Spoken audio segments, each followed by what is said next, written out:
Hi, everyone. This is Tammy with VA to VA. We're excited that you joined us today. Sorry about the technical difficulties. Lately, it's been interesting. So I'm just glad you hung in there with us, or that you're watching the replay. We really greatly appreciate it very much. So I'm Tammy with Tammy's Office Solutions, and we're a multi-VA company that specializes in social media or digital marketing, virtual assistant services, bookkeeping, and writing. And I have my partners in crime over here, Lisa and Nanette, and I'll let them introduce themselves, and then Nanette's going to introduce our topic today.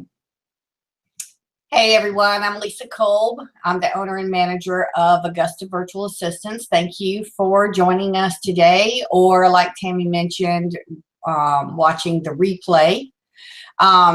My team focuses, well, we're based out of Augusta, Georgia. Of course, we service clients all over the U.S., but we focus on real estate, paralegal support, operations management, project management, online presence, website design, things like that. So thank you for joining us, and welcome.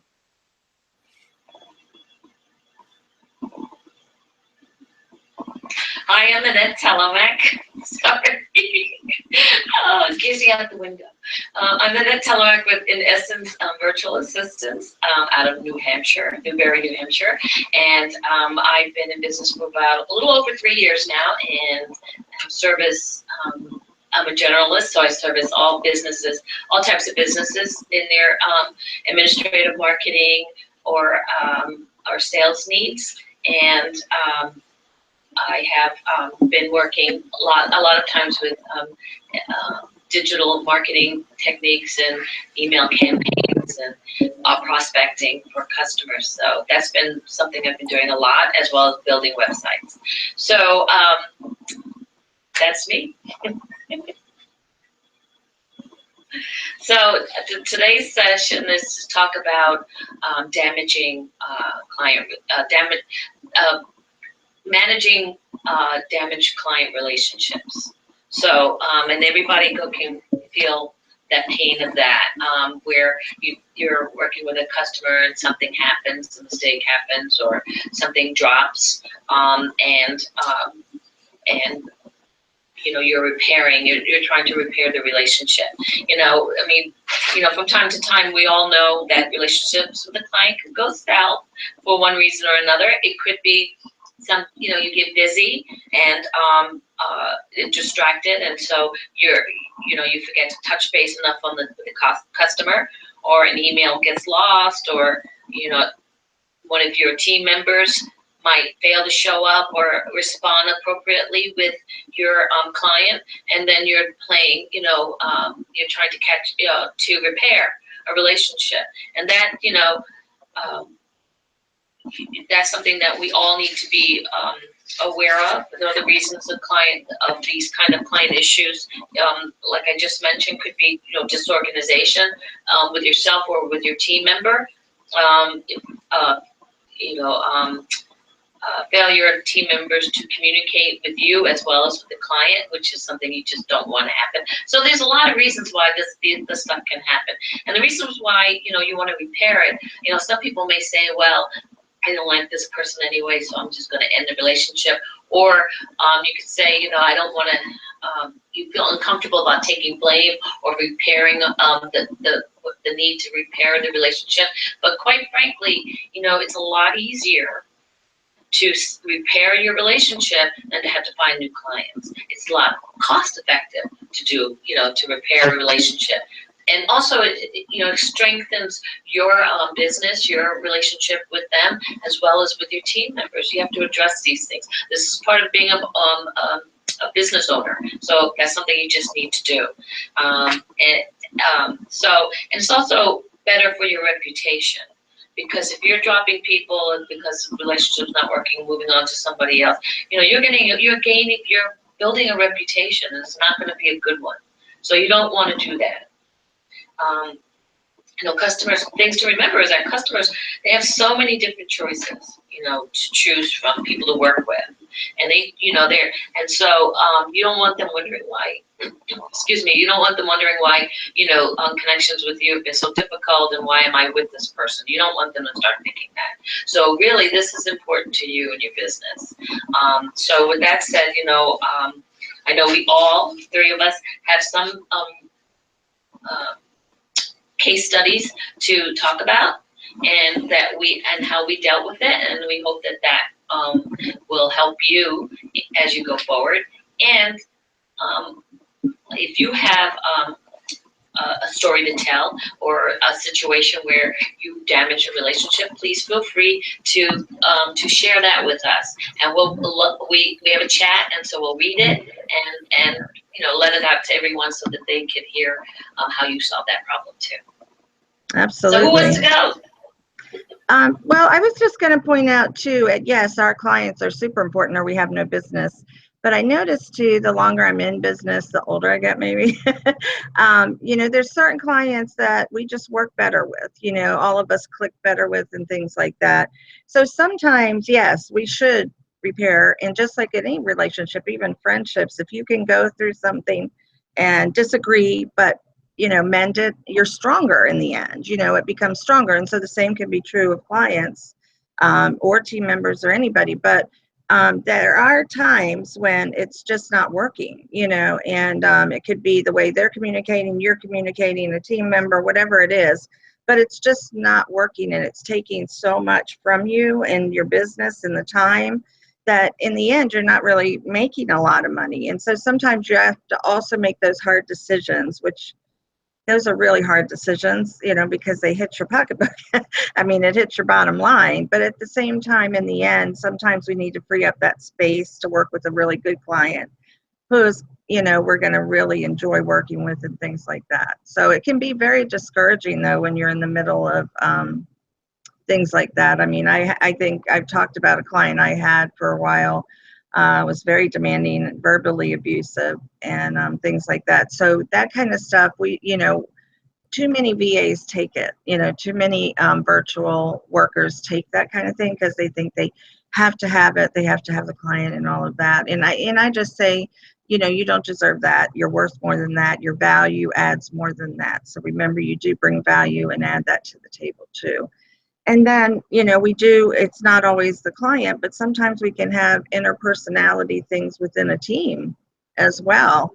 And working through those things are very important, especially if your team member is very qualified and you enjoy it. It's just getting through the logistics or through the hierarchy of things.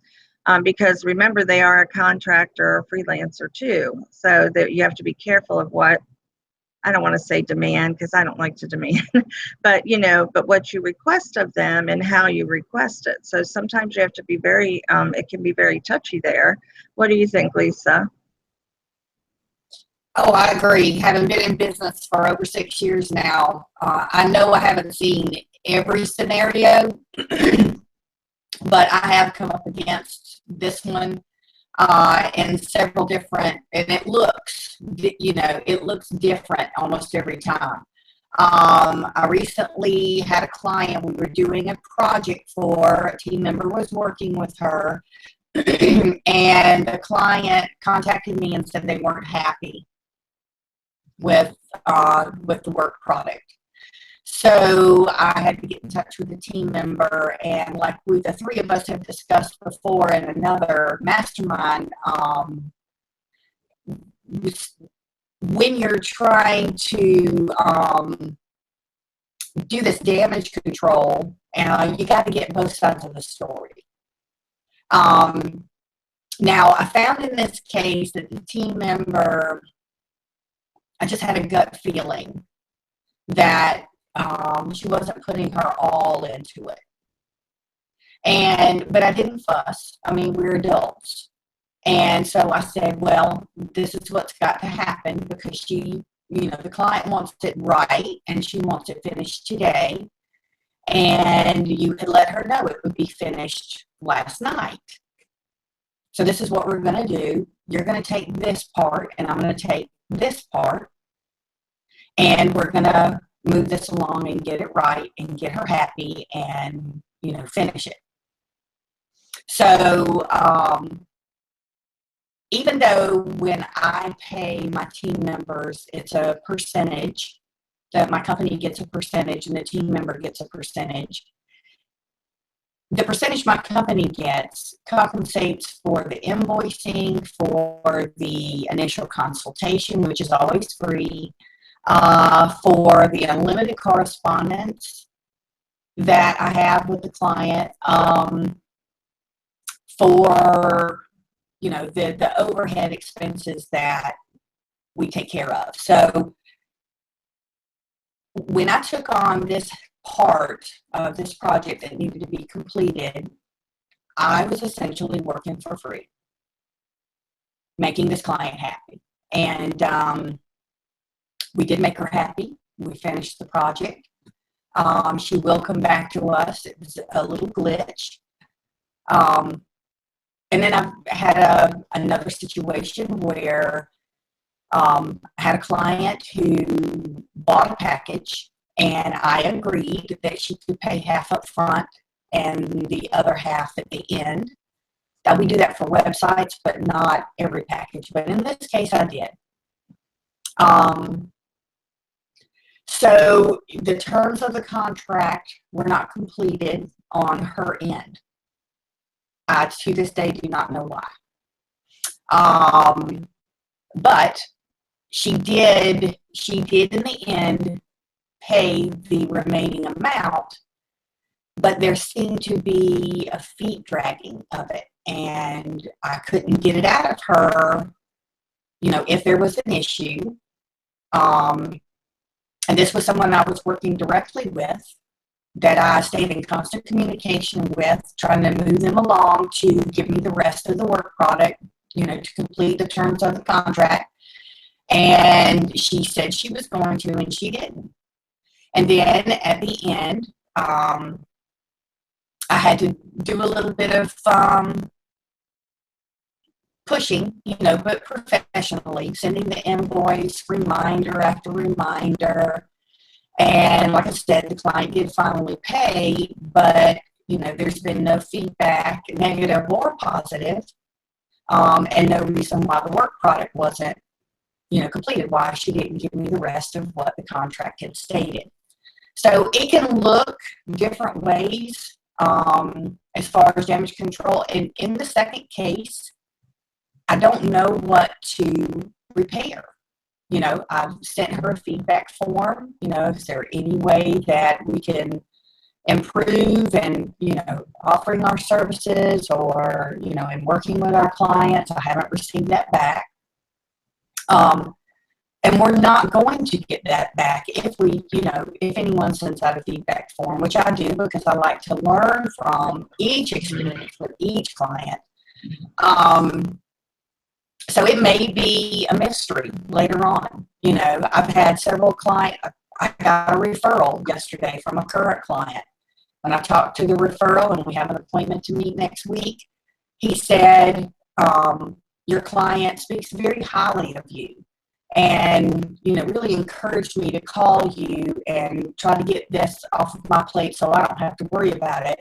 And I've been using somebody in office, and we keep having problems with them not showing up, not calling that they're not going to show up. And I'm tired of it. So, we outsourced other aspects, and we're willing to outsource this. And your client speaks very highly of you, and, I want us to meet and get this rolling. So, we love the referrals, but, and we love the good feedback, but there are times when we're not going to be able to keep everybody happy. So again, it's going to look different ways to different people, and you have to get both sides of the story. And like Tammy said, sometimes you have to just part ways. It's just not a good fit. And then when it comes to your team member, always get their side of the story and go with your gut and, just improve on any kind of sticky situations that you may come up on. Absolutely. Those are good examples. Oh, I'm getting feedback. anyway, but yeah, I think those were some great examples, Lisa. I think that, like you said, it's all different. Every one of the circumstances looks different. And I know, talking about the case where you never got the feedback, you weren't getting the rest of the project and things like that. I have had that with clients, and a lot of times, clients come to us when they're so busy, and usually they should have come 6 months to a year earlier, right? And so sometimes it's hard for them to just stop and give you everything you need, but in the end it hurts them because then we can't do the work that we need too. And so communication is one of the big keys. And even if just communicating, look, I'm going to get it, I'm just in a bad place right now or whatever. I know I started a website, oh gosh, probably a couple of years ago now. We got half of it done, and I mean, we more than half of it. We were right at the end, and he got very, very busy, couldn't finish it. And he wanted to do social media too, but he just could never get back to me. So we didn't, but then last week on LinkedIn, he emailed and said, we're going to get going on it again. So you just never know, because sometimes you do think, well, was there something in the service? Was it, something else? And I just had a situation where we had a client, and it was one of my largest clients, and she had a hard time working virtually, to be honest, because she went from in-house to working virtually with us, and then made the switch over to a big marketing program that you have to really know. And it wasn't something that any of my people were trained on yet, but we were willing to learn, or I was going to have to hire somebody, which meant a lot more money per hour. And so we were willing to learn, was what it came down to. But in the end, I listed what I thought was going on. I just sent a list of, this is what I think is going on, kind of thing. And she appreciated it. And she even told me in the end that it was nothing that we did. It's just where they are right now. And that she just, to the point of saying she was a bad client. And I appreciated that, knowing that it wasn't us. But at the same time, I don't think she's a bad client. It just wasn't a good fit, at this time. But, it's not easy when you bring on great clients and then you lose some other clients, or there's some kind of tiff, because I've also had where they'll get back to me and say, look, your team member isn't responding or isn't doing this or that. And if they don't let us know those things, we can't help take care of those things. So sometimes it's after the fact, then I hear, well, they didn't do this or they didn't do that. When I'm like, well, why didn't you communicate? So as an owner, I think too, and then that you could speak to this as well. I just think sometimes, because we hold so much of that responsibility, and we have to communicate and cultivate those relationships. And sometimes if they're working one-on-one with your team member and they're not communicating directly with you about things, it can get, and even if you are trying to communicate even weekly, it still can get a little tricky if they're not telling you. And sometimes they're afraid to tell you what's going on. But I, like you, Lisa, I want to know. I even asked this last one, please tell me, because I want to learn. We want to learn from what's going on. Tell us where we could improve.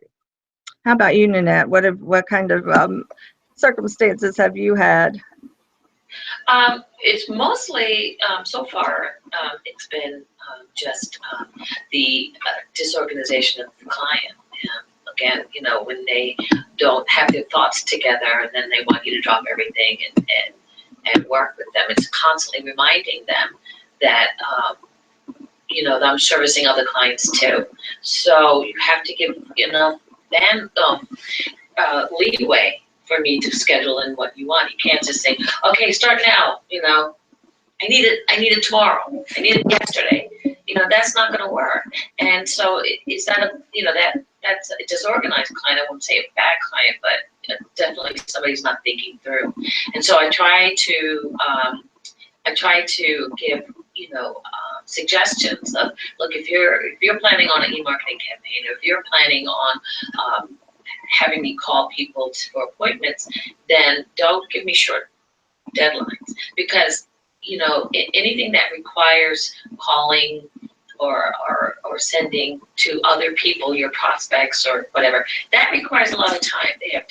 They're busy people too. They have to find the time to read it. They have to see if they're interested, and you have to chase after them.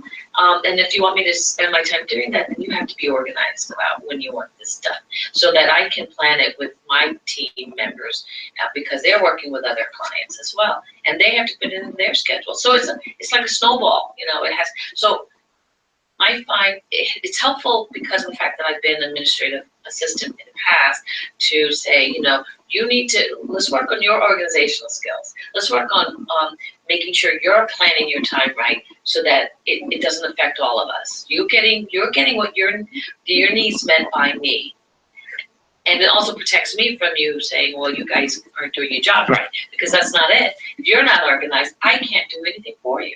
So let's work on your organizational skills. What's more important to you, your priorities, and get that straight so we can move on. But on the same token, on my end and my team, they need to be able to, if they're talking directly with the customer, don't overpromise. Don't overpromise and underdeliver.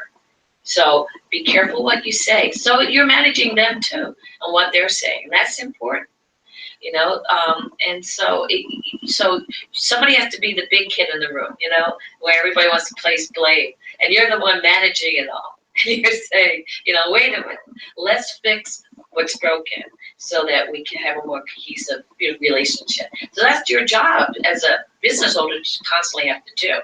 And if you don't have time to keep calling all your clients, I have enough clients I can call them, but if you have too many clients and too much going on, then put together a questionnaire at the end of a quarter, a month, a week that says, how's things going? How are things going?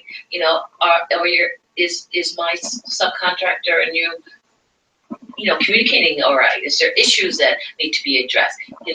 Let's talk about that. Let me know. If it's something urgent, give me a call. So at least they have it and they have an opportunity to respond. So whatever works, texting even, so that you can touch base with them. Just checking in, making sure everything's okay.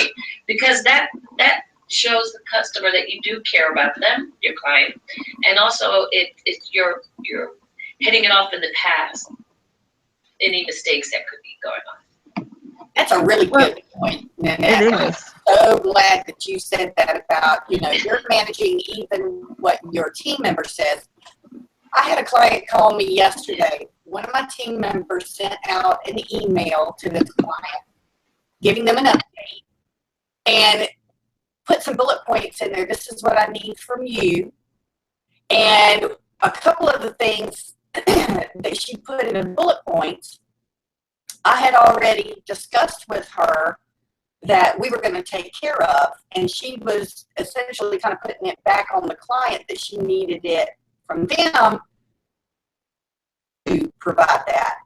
Now, she has some personal issues going on the side, so I just was like, maybe she was just preoccupied at the moment. But I mean, we talked face to face about the delegation and the responsibilities and all of that, and she agreed.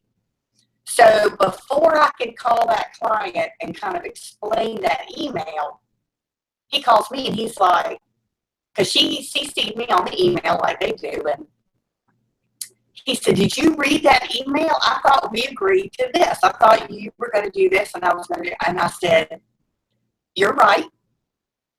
She didn't verbalize it correctly. I did talk to her about those aspects. We agreed that we will take care of those.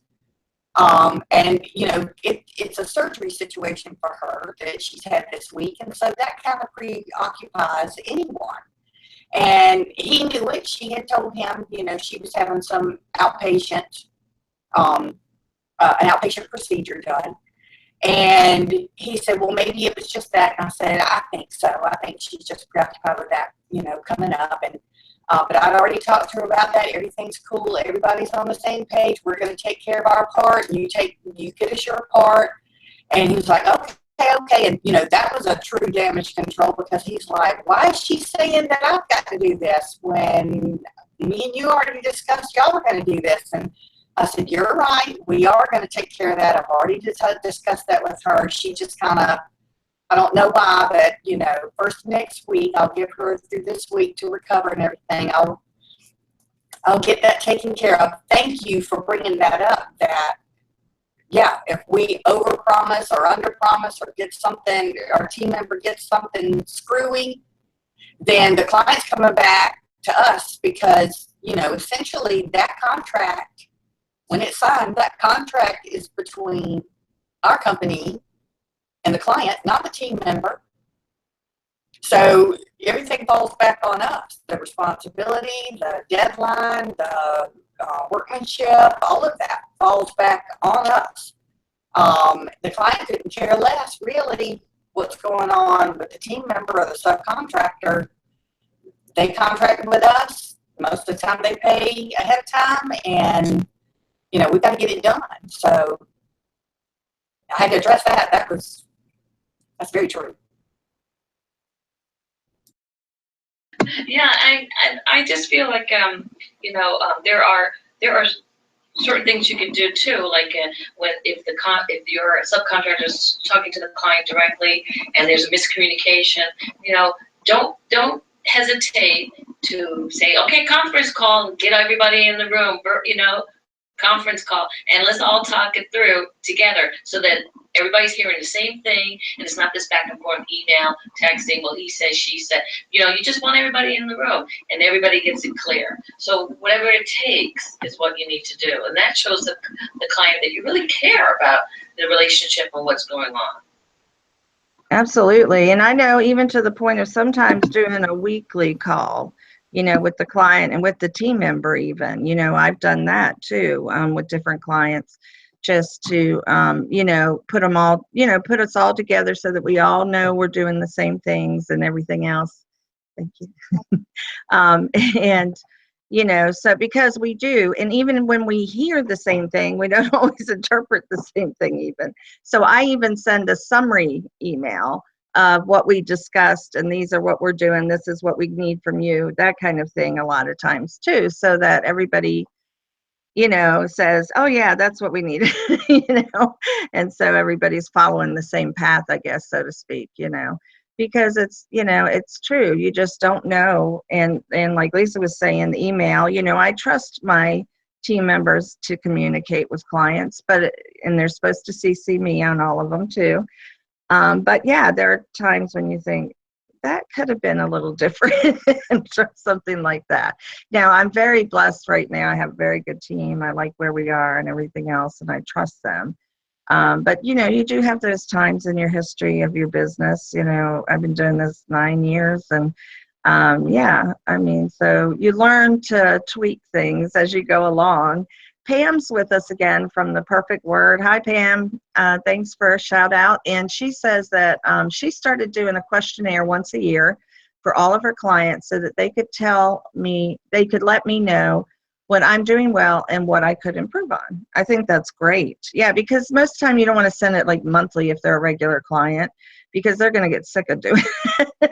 But I think, yeah, every 6 months to a year is a great idea, Pam. That's awesome. So I appreciate that. The sound on Lisa, I know we're having a little trouble with Lisa's sound. She mentioned that. It sounds a little gargly or fuzzy for some reason, but I don't know why. But yeah, we'll try and work on that for next month. But thank you, Pam. Any other comments? We'd love to hear if anybody else is watching. We just, or if you have questions about how to deal with a particular topic or subject, you know, details or whatever, if you can or want to share, we're more than happy to go over some of those as well. You know, you have your times when it's just, you feel like as the business owner, because you do, like you said, Lisa, hold that weight. And that is another reason we take a part of the percentage. And I find I have more and more overhead as the years go by because of all the programs we have to have nowadays. They really get you with the software, don't they? You know, the days of working at home with no overhead is gone. So anyway, but yeah, so, you know, we definitely, because it is our business and our team represents us, you know, and hopefully, you know, they're like our cheerleaders and definitely want to be on your team. And I enjoy that when I have team members like that, and then they're going to be more conscious of the things they do and the choices they make and how they communicate with the clients and everything else. Do you find that to be true, ladies?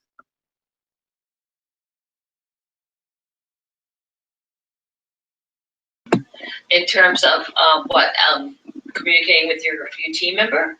Well, just having team members that are like almost cheerleaders for you. They enjoy working with you. And so that gives them a better attitude too in dealing with the clients and, all of that. So if, you have, I just find that I have to not only, be very good quality with my clients, but also with my team, and that I have to really be careful, and make sure that I'm communicating well with them as well, and also encouraging them, and that I appreciate them, because I truly do. I mean, I just so appreciative of my team, and I know we all are. And so just making sure that even in those times when we have to be correcting or something, but we're also encouraging, because we all make mistakes and we all do things improperly at times or say the wrong thing, and we all have bad times, that we go through because of different stresses in life.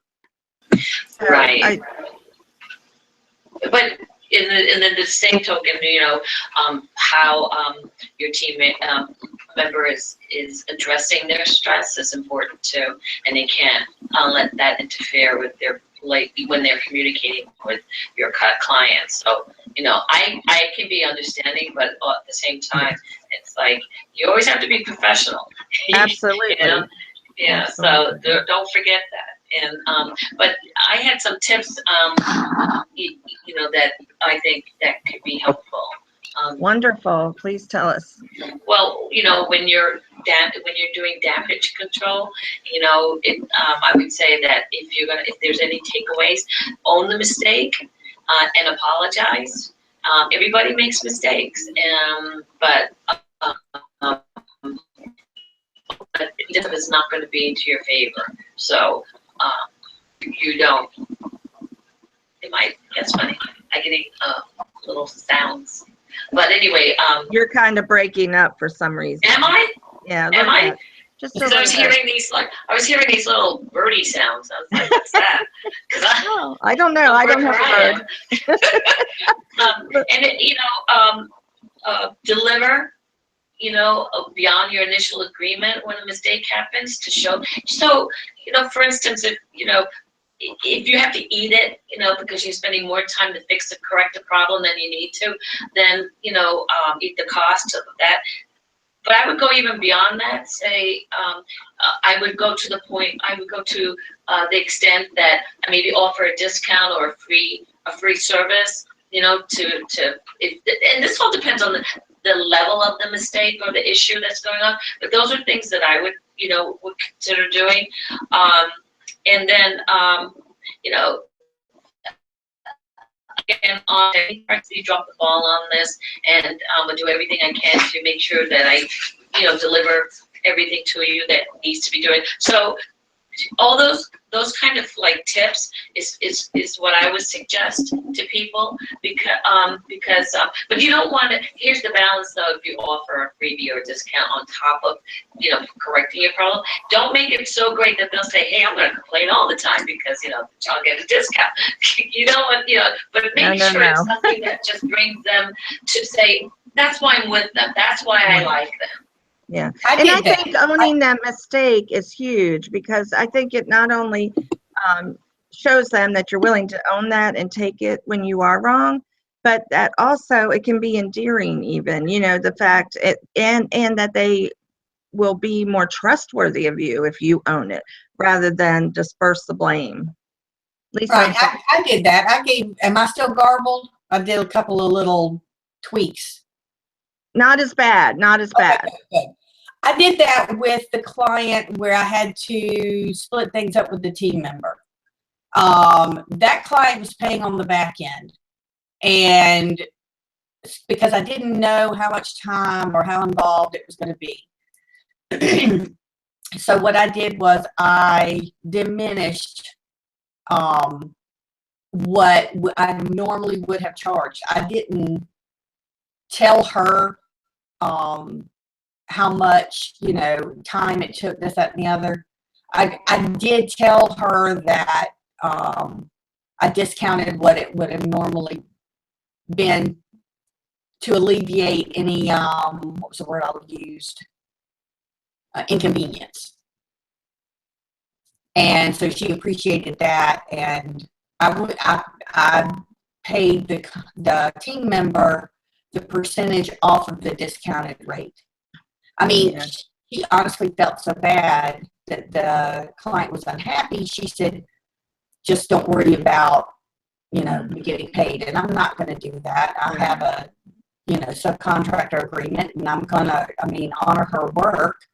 It's just that we had to pull together to make it right, make that client happy. And sometimes as the owners and managers, I mean, we find ourselves having to work through a weekend. Annette, you told me that you had to do that recently with a client. You had to work through a weekend to get some stuff done, or work for free, essentially, and do what you have to do to make that client happy, especially if the fault leans more on our side than it does the client side. Absolutely. I think that's so true. And I think giving that discount or eating some hours and all of those things are very important and part of, you can't be so rigid in your plans and in your pricing and all of that, that you end up losing the client. And what good is that? So, excuse me, if it's a good client, you definitely want to go above and beyond, like Nanette was saying, and Lisa with the discounting of hours. I've done that too. And, you know, it's worth it, because if you enjoy, if that's a good client, and if you enjoy, and they're not always just complaining and nitpicking about every little thing, you know, that's a big difference. And that client can mean so much to your business and to your bottom line just over the years, even if they're not a big client, they still make up a big part, and it's enjoyable to work with them and work through things. So, and you want them to refer you. Exactly. And when you do own up like that and you admit your mistake, you know, that's huge. And that's another reason, you know, people will refer you out, you know. So, yeah, so those are really big factors, I think. We'd love to hear anybody out there too, some of the maybe ideas that you have and pointers and working things out. I think we've talked about a lot of them today about, you know, making sure the communication is right, making sure the team's on the same page. And, you know, I think, and it's not always a quick fix. It's not always like one and done. Sometimes you have to keep repairing just over the time, you know, especially if it's a retainer client that you have for a while. They're going to have to learn, you know, that they can trust you again with whatever the projects are and all of that. So I just think, you know, it's always our businesses are alive and growing always, and it's a journey that we're on, and we're always learning how to tweak and do things differently and better. And so you can expect to have mistakes along the way, actually, and some disagreements and things like that. It wouldn't be, you know, when you're dealing with teams and other people, it's only natural to have some disagreements, but it's how you work through it and how you rise above it that makes the difference of what kind of company you are and what kind of team you have. Okay, ladies, we've got a few minutes left. Any other comments or resources or anything else that you want to leave? Well, I would say the most important part is find any and all lessons that you can learn from the experience and apply them to all of your client relationships moving forward. And take the time to, when you have a subcontractor that, you know, was the source of the problem or whatever, to do it with them as well. Sit down and say, well, okay, what went wrong? What could we have done to prevent this in the future? You know, so constantly, you know, do that, because it can only better your relationship with your subcontractor as well as your client, and it's a growing experience for you. Absolutely. I couldn't agree more. And I find too, I don't know about you ladies, but I find that if I don't learn from it and I don't apply that lesson, then I'm going to have to go through it again. And I don't want to have to do that. So learn it and apply it as much as possible. Let's talk about the conference coming up that we're part of. next Go week. ahead, Lisa. Tell everybody. 2 weeks. Oh, you want me to do it? If you don't want to, we can. Go ahead. Go ahead. Oh, we're going to be speaking at the Virtuosa conference, the VA's Virtuosa. It's called VAVS for short, VAVS.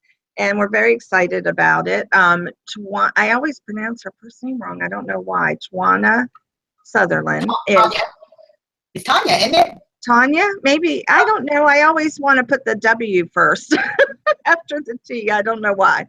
And anyway, yes, probably. And I'm so sorry, Tanya. But she's the one that throws it every year. And I have to tell you, I am just amazed at the pricing she offers for people. It's just incredible. We'll put a link on here too for you guys to join us. And we're going to be speaking Friday the 20th at 2 p.m. Eastern Standard Time, so adjust. And we're going to be talking all about virtual assistant companies, how to begin, how to know when you're ready, and all of those things. So I'm excited to be a part of that. Last week, actually, I was on with, now my mind just went blank. We were doing an interview about it last week in our other community. And Alicia, thank you. Lord have mercy. And we had a great time talking about it. She's going to be on as well. We just have some really great speakers this year, and I'm just very excited. It's like $37 for the whole thing, and it's like days of conferences. It's just amazing. And it's all virtual, so you don't have to leave your home. So it's really great. I really encourage you all to join us. Any last comments, ladies? There will also be handouts from all of the speakers there too, so you'll be able to take notes and really take things away. And I think that if you want to, you can even purchase like the digital copy of everything. You know, if you don't have time to attend it all, you can purchase the digital copy as well. So we'll have a freebie, so don't forget that. Yes, we have a giveaway. I know, it's a good one too. It's a good one. Oh, and then I'm speaking, I have a free webinar with SCORE this month as well. So be on the lookout for that, and I'll post it in our community as well. So I'm real excited about that, and it's going to talk about virtual assistants, not just admins anymore, and all the roles that virtual assistants play now, because we do so many more things than we ever used to. So please catch that too. So yeah, we have a lot coming up. And then, we've already told you we have that coursework coming up that we're putting together in the background, believe it or not. And we're going to have that out soon, and you'll see that also up in the community as well.